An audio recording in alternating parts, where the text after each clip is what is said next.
दर्पण के उस पर एपिसोड 1 पार्ट 3। अमन और उसकी मां के गायब होने के बाद घर के माहौल में और भी ज्यादा खौफ फैल गया।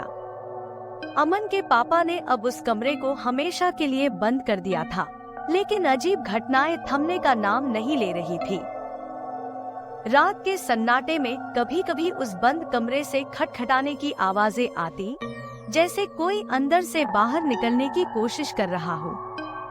एक रात अमन के पापा ने सपने में अपनी पत्नी को देखा।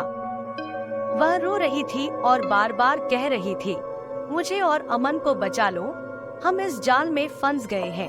पसीने से तरबतर होकर वह जागे और सीधे उसी बंद कमरे की ओर भागे। दरवाजा खोलने की कोशिश की, लेकिन यह जाम हो चुका था। अचानक उनके पास एक नोट गिरा, जिस पर लिखा था, सच्चाई के करीब हो पर सावधान रहो। आखिरकार उन्होंने दरवाजा तोड़ने का फैसला किया। जैसे ही दरवाजा टूटा, कमरे के अंदर घुप्पा अंधेरा था और उस अंधेरे में सिर्फ दर्पण की हल्की चमक दिख रही थी।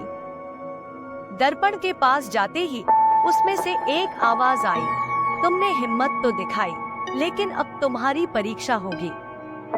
अगर तुमने सही रास्ता चुना तो अपने परिवार को वापस पा सकते हो, लेकिन अगर गलत चुना तो तुम भी उन्हीं की तरह इस दर्पण का हिस्सा बन जाओगे।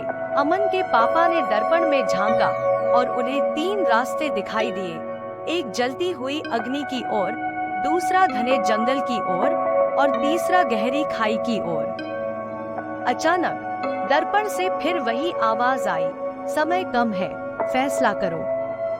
कमरे की दीवारें हिलने लगी, जैसे कोई शक्ति उन्हें अंदर खींचने की कोशिश कर रही हो। अमन के पापा ने दर्पण की ओर देखा और अपनी सांसें थाम ली।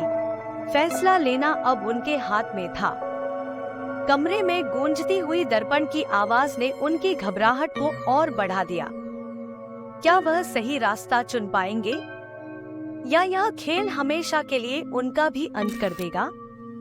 अगले भाग में रहस्य और गहराएगा डॉट।